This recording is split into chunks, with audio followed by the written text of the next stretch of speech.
Leviticus chapter 6. The Lord said to Moses, "If anyone sins and is unfaithful to the Lord by deceiving his neighbor about something entrusted to him, or left in his care, or stolen, or if he cheats him, or if he finds lost property and lies about it, or if he swears falsely, or if he commits any such sin that people may do, when he thus sins and becomes guilty, he must return what he has stolen or taken by extortion, or what was entrusted to him, or the lost property he found, or whatever it was he swore falsely about. He must make restitution in full, add a fifth of the value to it, and give it all to the owner on the day he presents his guilt offering.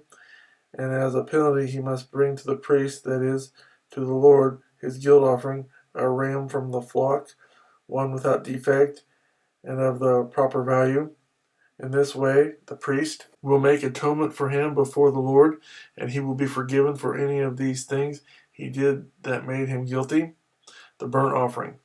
The Lord said to Moses, "Give Aaron and his sons this command.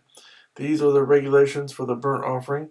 The burnt offering is to remain on the altar hearth throughout the night till morning, and the fire must be kept burning on the altar.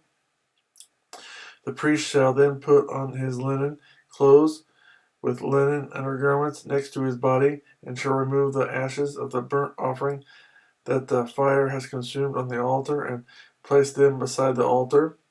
Then he is to take off these clothes and put on others, and carry the ashes outside the camp to a place that is ceremonially clean. The fire on the altar must be kept burning. It must not go out.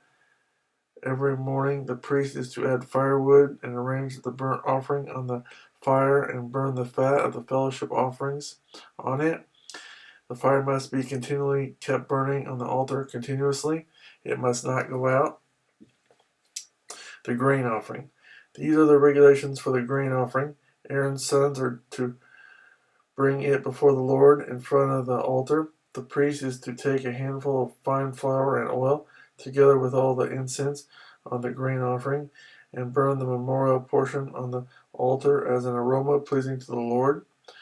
Aaron and his sons shall eat the rest of it, but it is to be eaten without yeast in a holy place. They are to eat it in the courtyard of the tent of meeting. It must not be baked with yeast. I have given it as their share of the offerings made to me by fire. Like the sin offering and the guilt offering, it is most holy. Any male descendant of Aaron may eat it.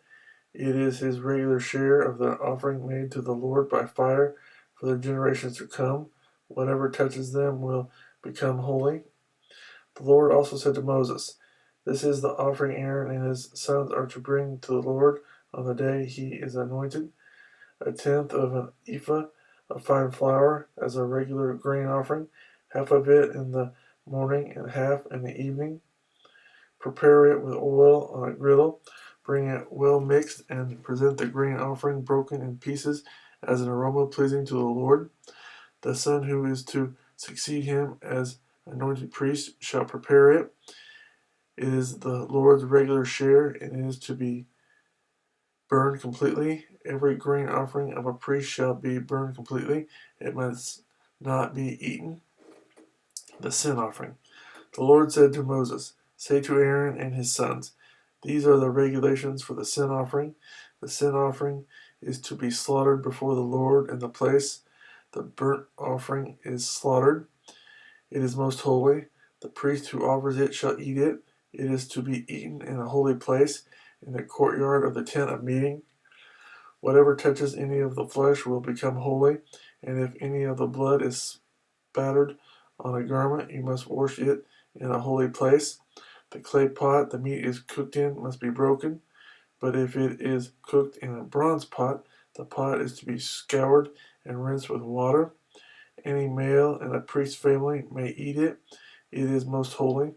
But any sin offering whose blood is brought into the tent of meeting to make atonement in the holy place must not be eaten. It must be burned."